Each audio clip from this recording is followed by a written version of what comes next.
धन्य कुमार चारित्र। अकृत पुण्य की कथा। अहो, देवता भी शिव सुख की प्राप्ति के लिए जिस उज्जैनी नगरी में जन्म लेना चाहते हो, उस उज्जैनी नगरी के गुणों का वर्णन कैसे संभव है। उसी उज्जैनी नगरी में धर्म बुद्धि और धर्मात्माओं के प्रति प्रेम रखने वाले अवनिपाल नामक राजा राज्य करता था। उसके राज्य में सरल स्वभावी धनपाल नामक एक सेठ रहता था। उसके अनेक शुभ लक्षणों वाली प्रभावती नाम की पत्नी थी। इनके परस्पर प्रेम करने वाले 7 पुत्र थे। तत्पश्चात प्रभावती ने 8वें पुण्यशाली पुत्र को जन्म दिया। पुत्र जन्म के समय जब उसकी नाल को जमीन में गाड़ने गए तो वहां जमीन में से रत्नों का खजाना प्राप्त हुआ।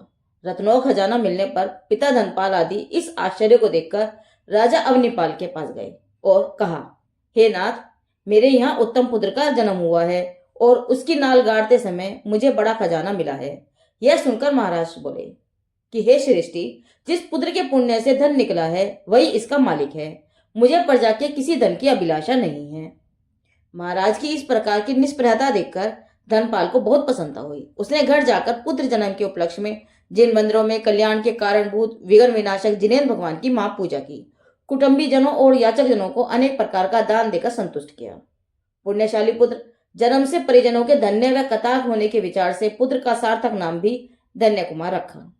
वह पुत्र माता पिता आदि को आनंदित करता हुआ देव कुमारों की भांति कर्म से वंदीगत होने लगा। उसे कुमार अवस्था प्राप्त होने पर देव गुरु और साधुओं का परिचय करा के विद्या कला आदि के अभ्यास के लिए विद्या गुरु के समीप रखा गया। फलस्वरूप उसने थोड़े ही काल में सभी प्रकार की विद्याएं प्राप्त कर ली। वह कुमार अवस्था में भी निर्लोभी रहकर निरंतर देव गुरु धर्म के लिए प्रचुर धर्म खर्च करता था और दीन अनाथ आदि को दान देता था। इस प्रकार निरंतर उदारता से धन खर्च करना उसके बड़े भाइयों को सहन नहीं हुआ। उन्होंने एक दिन माता से कहा कि हम सब मेहनत करके धन कमाते हैं और धन्य कुमार उसे खर्च करता रहता है और वह कोई व्यापार भी नहीं करता। उनकी बात सुनकर प्रभावती ने धनपाल से कहा, अब धन्य कुमार युवा हो गया है, किंतु फिर भी आप उसे व्यापार में नहीं लगाते। इस कारण उसके बड़े भाई उससे द्वेष करते हैं। अपनी पत्नी के कहे अनुसार सेठ धनपाल शुभ मुहूर्त में पुत्र धन्य कुमार को बाजार ले गए और कहा, पुत्र अपने पास यह 100 दिनार रखो और बाजार में कोई अच्छी वस्तु बिकने के लिए आवे तो उसे खरीद लेना और उस खरीदी हुई वस्तु से अन्य कोई वस्तु बिकने आवे तो उसे खरीद लेना। इस प्रकार भोजन के समय तक खरीदना और भोजन के समय उस वस्तु को नौकरों के साथ लेकर घर आ जाना। इस प्रकार पिता ने शिक्षा देते हुए उसे 100 दिनार व्यापार के लिए दे दी। सरल हृदय धन्य कुमार बाजार में खड़ा है। वहां लकड़ी की गाड़ी बिकने हेतु आई तो धन्य कुमार ने 100 दिनार देकर उसे खरीद ली और फिर लकड़ी की गाड़ी को बेचकर इस प्रकार दिन भर खरीद बेच करता रहा और अंत में एक चारपाई खाट खरीदी और भोजन का समय हो जाने से नौकर द्वारा चारपाई उठवाकर धन्य कुमार घर आ गया। उसे घर आया देखकर माता बहुत आनंदित हुई और कहने लगी, आज धन्य कुमार अपने पहले दिन व्यापार करके आया है, अतः उत्सव करना चाहिए। धन्य कुमार द्वारा लाई हुई लकड़ी की चारपाई को देखकर सातों बड़े भाई कहने लगे कि वाह, कैसी आश्चर्य की बात है। पिता ने आज ही 100 दिनार दी थी जिसे गवाकर धन्य कुमार घर आया है, फिर भी हमारी माता उत्सव कर रही है, जबकि हम तो रोजाना बहुत सा धन कमा कर लाते हैं तो भी हमारी तरफ देखती भी नहीं। अरे इसमें इसका क्या दोष, हमारे पूर्व उपार्जित कर्मों का ही दोष है। माता ने प्रसन्न चित्त से सातों पुत्रों के इस वचन को हृदय में रख लिया और समस्त पुत्रों से पूर्व धन्य कुमार को भोजन कराकर सबने भी भोजन कर लिया। फिर एक बड़े बर्तन में पानी भरकर अपने ही हाथ से उत्साहपूर्वक चारपाई के पाए धोने पोंछने लगी। धोते पोंछते हुए एक कील से एक पुराना धब्बा मिटाते समय चारपाई का एक पाया टूट गया। धन्य कुमार के प्रचुर पुण्योदय से उसमें से धन बिखरने लगे। साथ ही एक पत्र भी निकला जिसमें लिखा था कि इस नगरी में पुण्यशाली महाधनी वसुमित्र राजश्रेष्ठी हो गए हैं। उनके प्रचुर पुण्योदय से उनके यहाँ समस्त भोगोपयोग संपदा को देने वाली नवनिधि उत्पन्न हुई थी। एक दिन वसुमित्र ने उपमन में पधारे हुए अवधि ज्ञानी मुनिराज से जाकर पूछा कि प्रभु, ऐसा कौन पुण्यवान नररत्न उत्पन्न होगा जो इस नवनिधि का स्वामी होगा। मुनिराज ने अवधि ज्ञान से देखकर कहा कि महाराज, अवनिपाल की उत्तम राजधानी में धनपाल सेठ के यहाँ धन्य कुमार नाम का पुत्र उत्पन्न होगा। वही पूर्व उपार्जित पुण्योदय से इस नवनिधि का स्वामी होगा और उसके द्वारा लोगों को बहुत सुख संपत्ति की प्राप्ति होगी। इस प्रकार अवधि ज्ञानी मुनिराज का वचन सुनकर वसुमित्र सेठ ने घर जाकर एक पत्र लिखकर उत्तम रत्नों के साथ में चारपाई के पांवों में रखकर उसने बंद कर दिया कुछ समय पश्चात सेठ वसुमित्र समाधिमरण पूर्वक स्वर्ग से धारे और उनके पीछे परिजन भी मरण दशा को प्राप्त हुए। उनमें से जब से अंतिम मनुष्य मरण को प्राप्त हुआ तो उसे जलाने के लिए चारपाई से ही शमशान में ले गए और वह चारपाई चांडाल को प्राप्त हुई, जिसे पुण्योदय से धन कुमार ने चांडाल से खरीद ली। अहो, पुण्योदय से अत्यंत दुर्लभ वस्तु भी बिना प्रयत्न के चरणों में आ पड़ती है। धन्य कुमार चारपाई में से प्राप्त पद को पढ़कर अत्यंत प्रसन्न हुआ और उस पद को लेकर राजा के समीप गया। राजा ने पत्र में लिखे अनुसार समस्त निधियां धन्य कुमार के सुपुर्द कर दी। धन्य कुमार ने उत्कृष्ट नवनिधियों को अपने अधिकार में लेकर सर्वप्रथम देवसास गुरु की महापूजा में अतिशय धन खर्च किया और भक्ति पूर्वक सत्पात्रों को दान दिया तथा दीन दुखियों को इच्छित दान दिया। इस प्रकार के महान पुण्योदय से धन्य कुमार परिजनों तथा पूर्वजनों का अत्यंत प्रिय होने लगा। ग्राम के अन्य श्रेष्ठी अपनी सुंदर कन्याओं का संबंध उसके साथ करने हेतु तत्पर होने लगे, परंतु धन्य कुमार का इस प्रकार का अविद्य उसके बड़े भाइयों से सहन नहीं हुआ।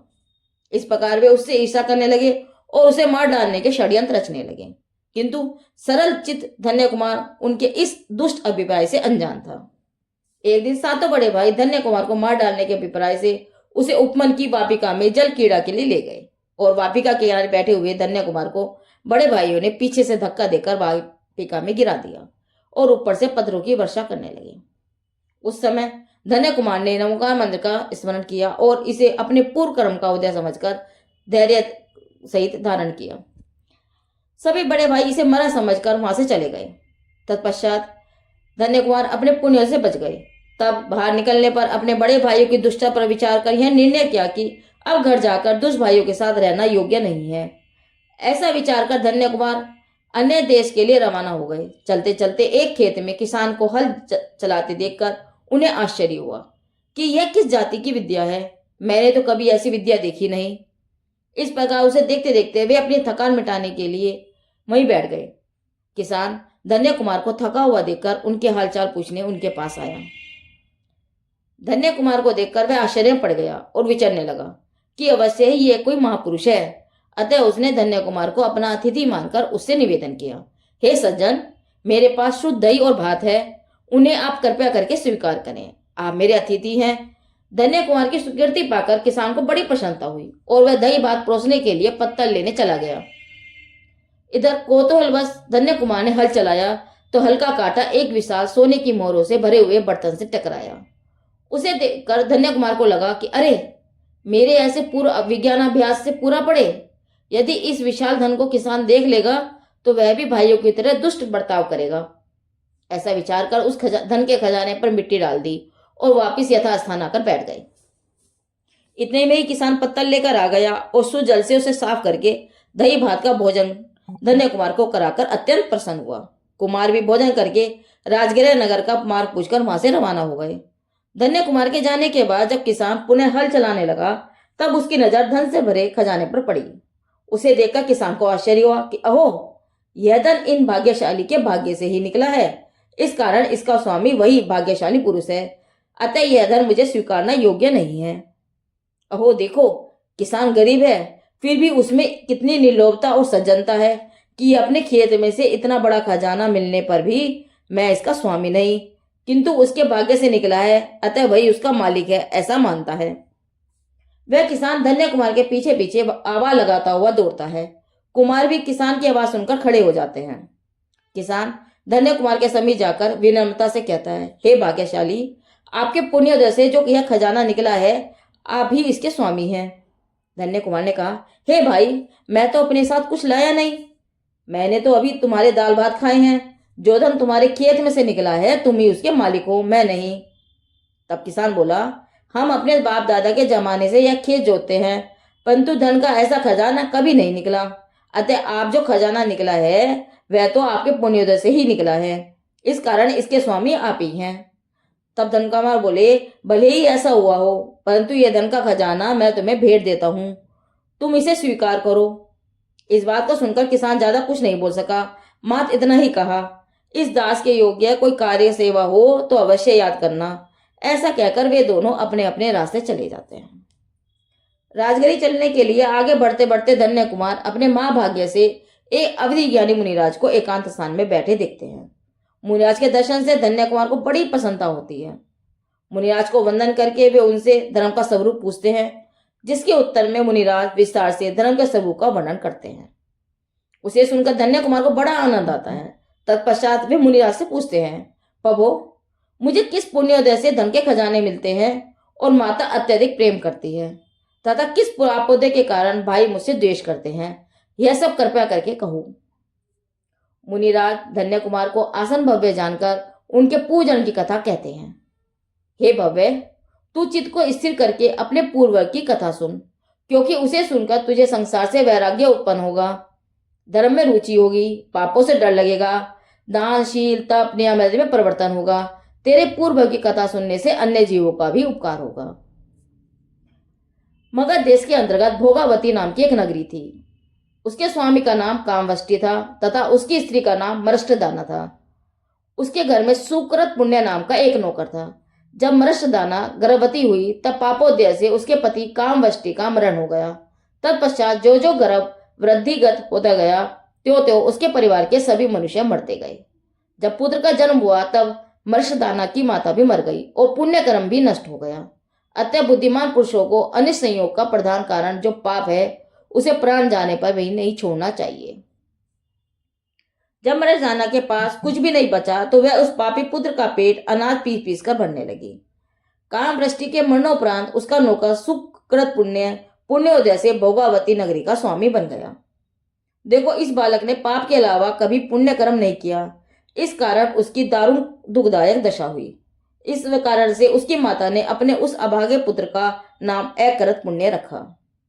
इतना सुनकर धन्य कुमार ने मुनिराज से पूछा, हे भगवान, पापी अकृत पुण्य के पूर्व में कौन कौन से पाप किए थे जिस कारण उसकी ऐसी दुखदायक दशा हुई। मुनिराज धन्य कुमार के प्रश्नों का उत्तर देते हुए आगे की कथा कहने लगे।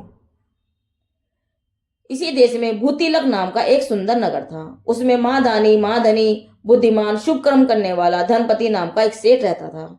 एक दिन धनपति सेठ को विचार आया कि यह लक्ष्मी तो पुण्योदय से मिली है, तो इसका सही उपयोग पाददान से ही है, परंतु उत्तम पास साधु तो आहार के सिवाय कुछ लेते नहीं।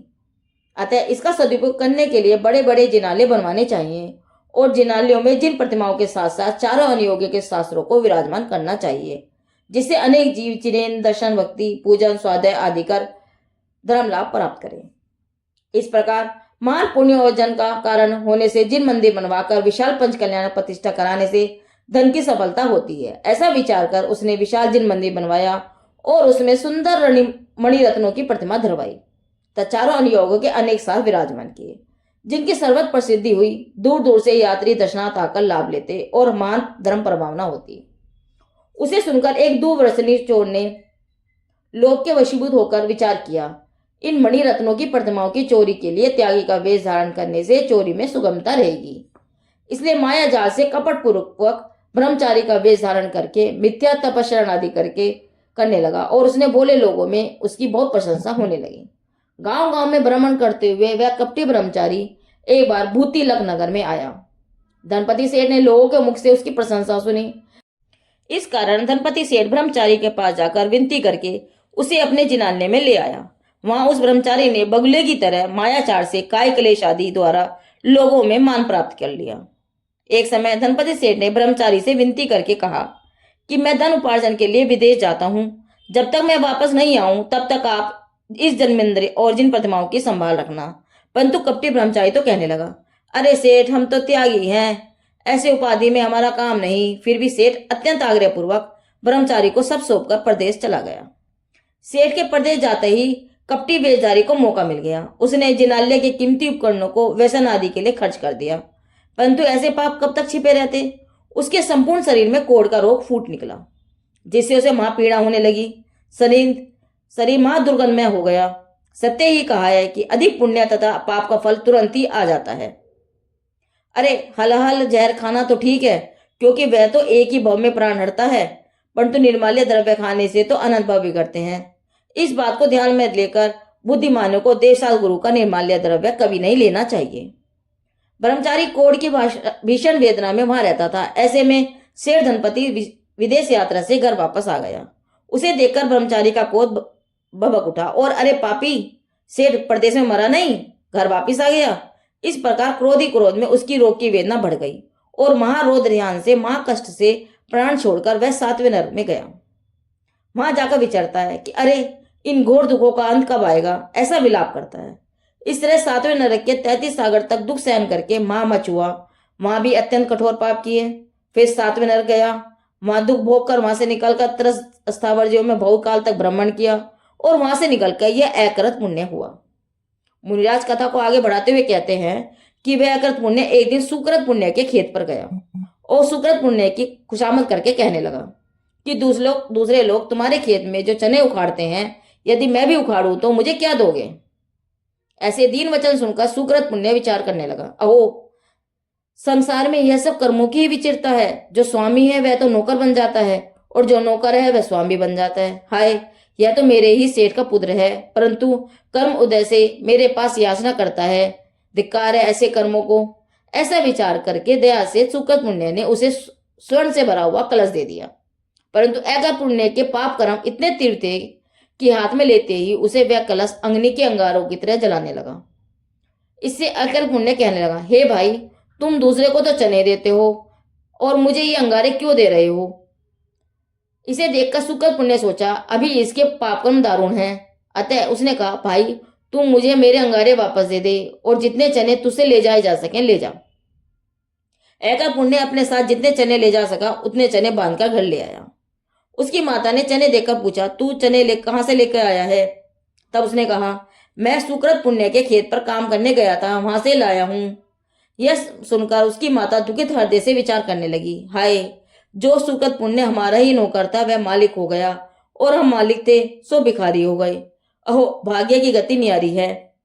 ऐसा विचार कर उसने देशांतर जाने के लिए चने का नाश्ता बनाया और माता पुत्र दोनों का अन्य गांव की ओर रवाना हो गए। दोनों चलते चलते अवंती देश के सोवाक गांव में जा पहुंचे और मां की थकावट दूर करने के लिए उस गांव के सेठ बलभद्र के घर के सामने जा बैठे। सेठ बलभद्र ने पूछा, बहन आप कहाँ से आई हो और कहाँ जाने के लिए निकली हो। यह सुनकर दुखी मर्दाना रोते रोते कहने लगी कि भाई, हम मगध देश से निकले हैं और जहाँ हमारी आजीविका चले वहां जाना है। यह सुनकर सेठ बलभद्र को दया आई। उसने कहा, बहन, यदि तुम्हें आजीविका की आवश्यकता है तो यही मेरे यहाँ ही रहो और मेरी रसोई बना दिया करो, और तथा तुम्हारा पुत्र है वह मेरी गायों की चर्या कर दिया करेगा। मैं आपको उचित वेतन व भोजन आदि दूंगा। मरष्टदाना ने यह बात स्वीकार कर ली। अतः सेठ ने उसके रहने के लिए अपने ही घर के पीछे की एक झोपड़ी दे दी। सेठ बलभद्र के 7 पुत्र थे। उनके खाने के लिए प्रतिदिन सवेरे खीर का भोजन बनता था।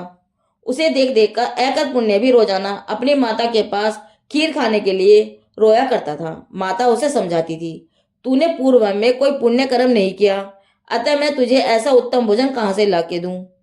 परंतु अकृत पुण्य तो बालक है, इस कारण रोजाना सेठ के पुत्रों को खीर खाते देखकर माता से खीर मांगता और खीर नहीं मिलने पर रोता।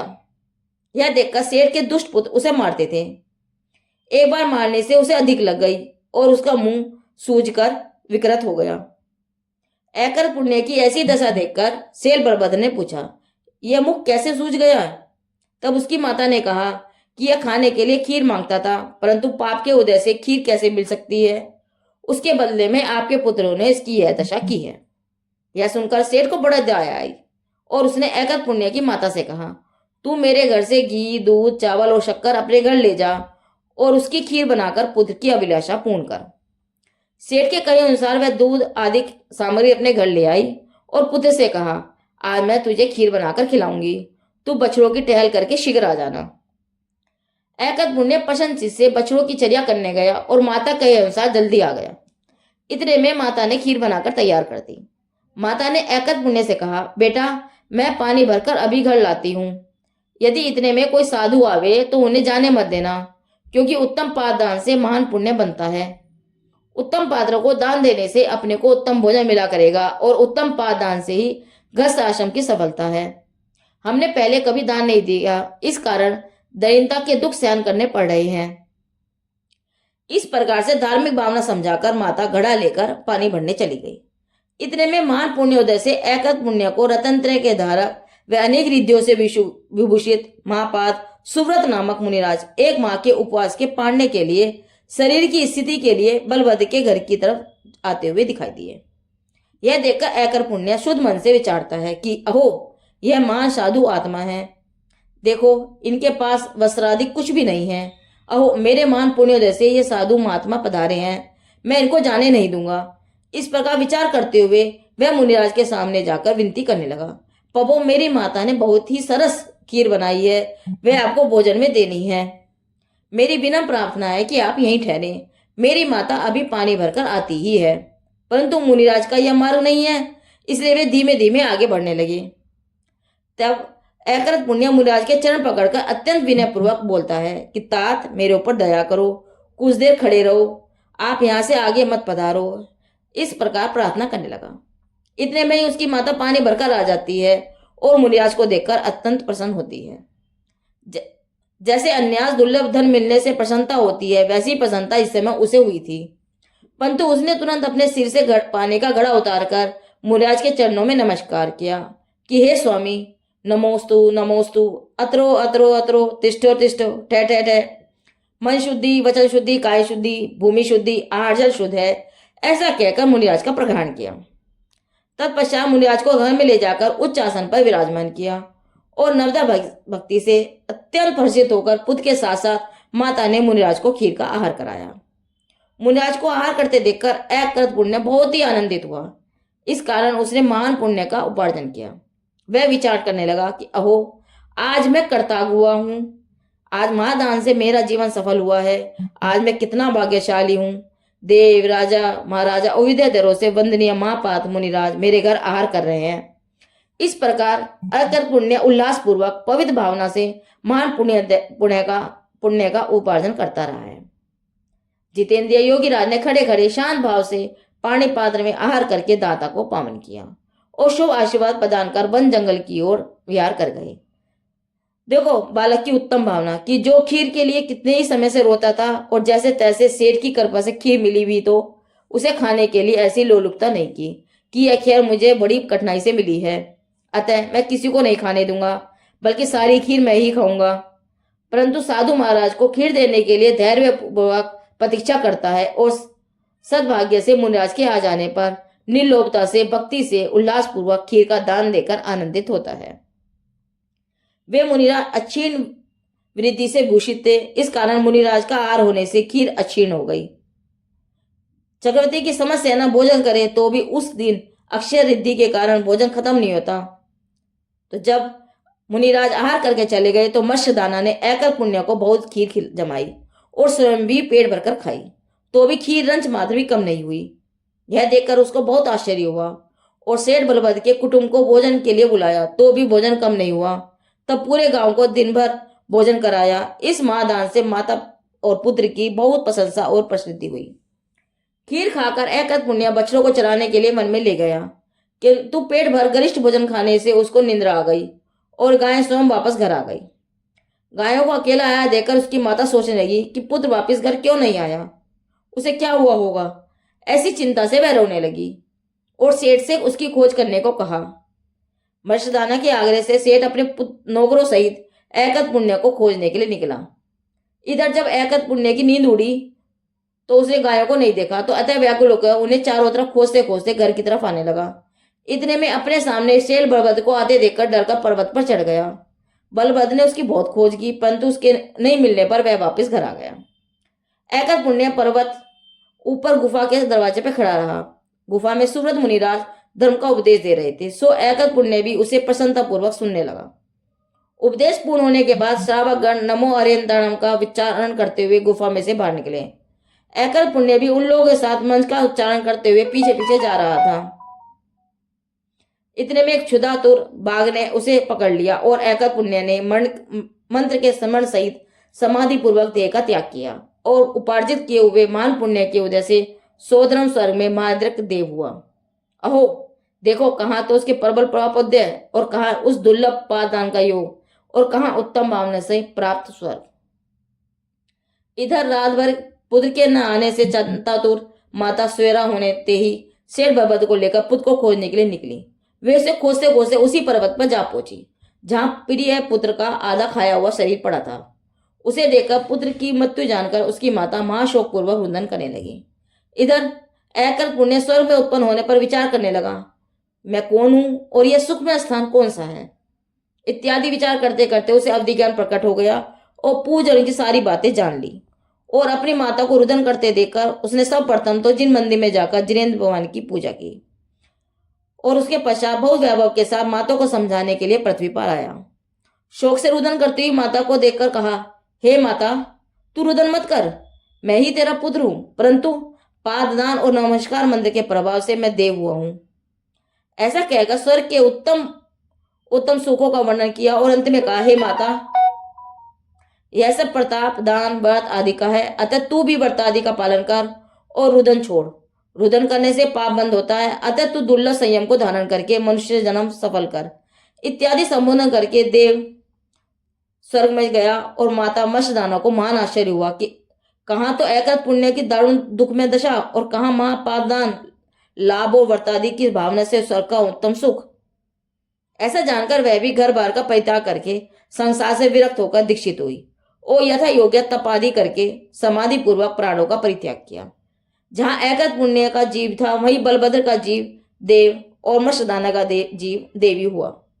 मुनिया धन्य कुमार से कहते हैं, हे कुमार, वही बलभद्र स्वर्ग में से यहाँ तेरे पिता धनपाल हुए हैं और माता मत्स्यदाना स्वर्ग में तेरी माता हुई है, जो पूर्व के स्नेह से तुझ पर प्रेम रखती है। एकांत पुण्य का जीव पादान के प्रभाव से जो स्वर्ग में देव हुआ था वह अब तुम्हारे रूप में धन्य कुमार बना है और बलभद्र के 7 भाई तुम्हारे भाई के रूप में उत्पन्न हुए हैं जो तुम्हें मारना चाहते हैं। परंतु वर्तमान में जो स्थान स्थान पर लक्ष्मी सौंदर्यता यश आदि मिलते हैं वह सब पूर्व के पादान का और व्रत आदि की भावना का वह नमस्कार मंत्र के स्मरण का फल है।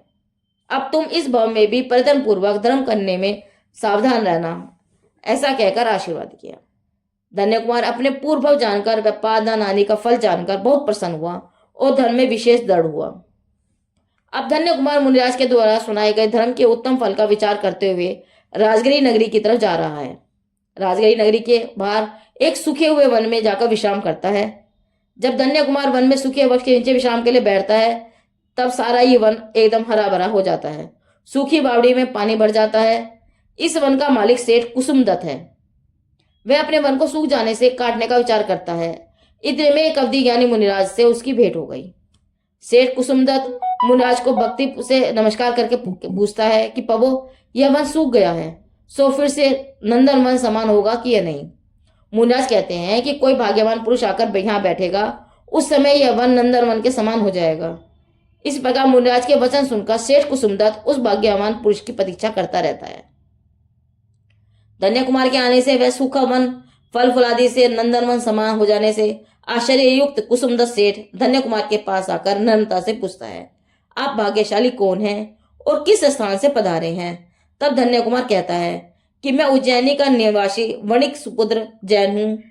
तब सेठ अत्यंत प्रसन्नता से कहता है कि मैं भी जैनी ही हूं, इस कारण आप मेरे साधर्मी हैं, आप मेरे घर पधारने की कृपा करें। सेठ का वात्सल्य देखकर धन्य कुमार उसके घर जाता है। सेठ अत्यंत आदर सत्कार पूर्वक उसे घर ले जाता है और अपनी पत्नी से कहता है, ये अपने घर मेहमान है, अतः इनकी भली भांति स्वागत करना। सेठानी धन्य कुमार को देखकर अत्यंत प्रसन्न होती है और यह मेरा भावी दामाद है ऐसा जानकर बहुत सत्कार करती है। कुसुमदत्त सेठ के पुण्यवती नाम की एक सुंदर कन्या है। वह धन्य कुमार के रूप आदि देखकर मोहित होती है और कुमार की चतुराई की परीक्षा के लिए सुंदर फूल और डोरा देती है। कुमार उसकी सुंदर आकर्षक फूलमाला गूंथ देता है। कुमारी पुण्यवती उस फूलमाला को अपनी सखी द्वारा राजा शेणिक की पुत्री राजकुमारी गुणवती को अर्पण करती है।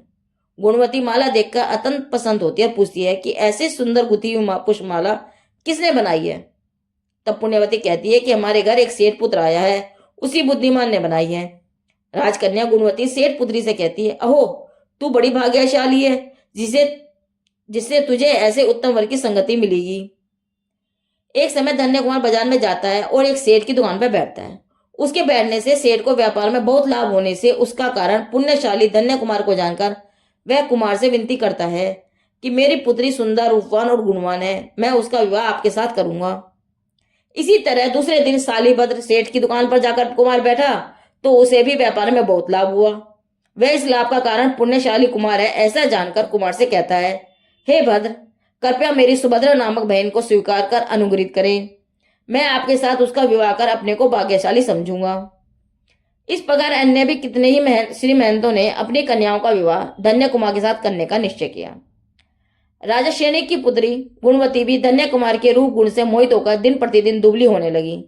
यह जानकर राजा श्रेणी ने अपने पुत्रों से सलाह मांगी कि गुणवती का विवाह धन्य कुमार के साथ करना उचित लगता है।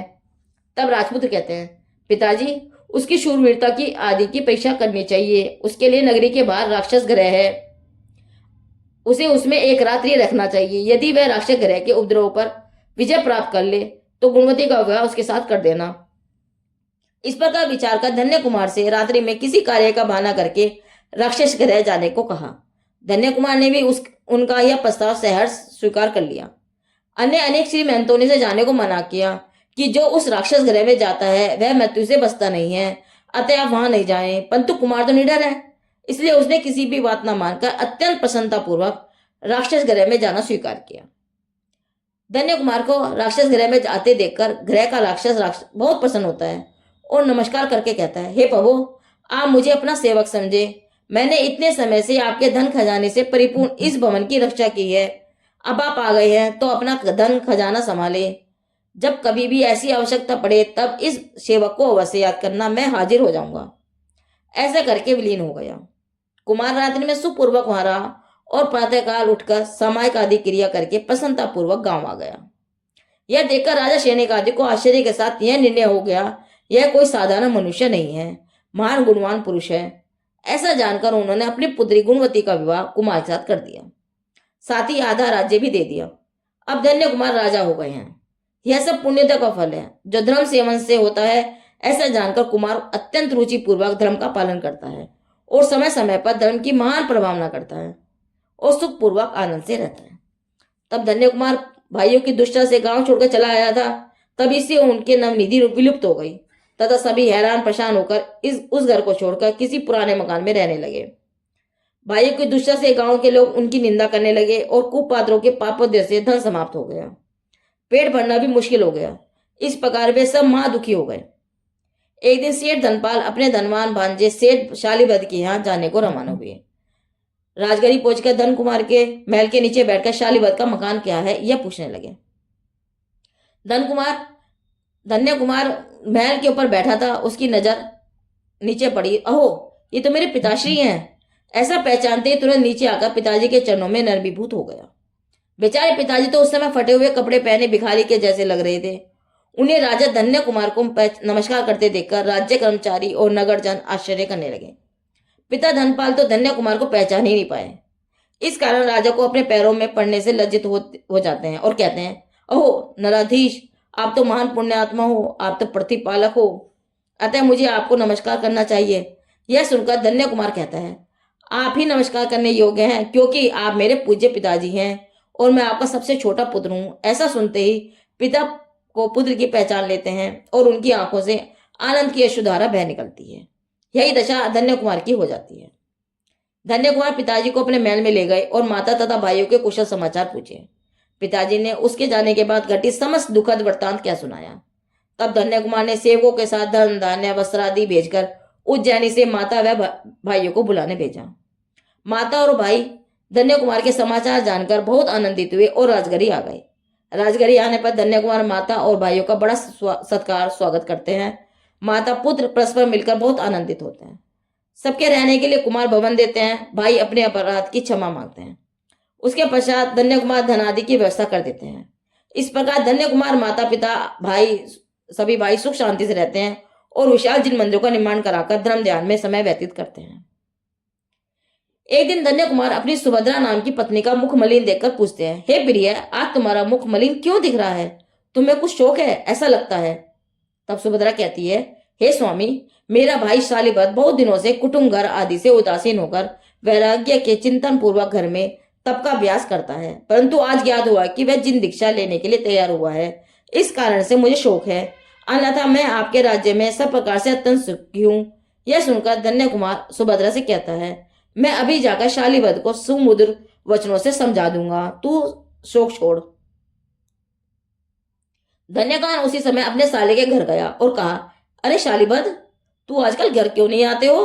तब शालीबद कहता है, हे प्रियवर, संयम बहुत कठिन है, अतः उसकी सिद्धि के लिए घर में रहकर तपस्या का अभ्यास करता हूँ। इस कारण आपके यहाँ नहीं आ पा रहा हूँ। यह सुनकर धन्य कुमार कहता है, अरे भाई, तुम्हें जिन दीक्षा लेनी हो तो जल्दी करो। जो ऋषभदेव आदि महापुरुष मोक्ष गए हैं, क्या उन्होंने घर में तपस्या का अभ्यास किया था? वे तो उल्कापात आदि किंचित मात्र वैराग्य कारण पाकर करोड़ों वर्षों से भोगे हुए भोग को क्षण मात्र में छोड़कर तब द्वारा मुक्त हो गए। वस्तुतः उन्हें ही पुरुषोत्तम कहा जाता है। तुम तो डरपोक दिखते हो, इस कारण घर में रहकर तप का अभ्यास कर रहे हो। देखो, मैं अभी भी कठिन दीक्षा और तप को उसके अभ्यास के लिए बिना ही ग्रहण करता हूँ। क्या तुम नहीं जानते कि पापी काल कब आकर भक्षण कर लेगा?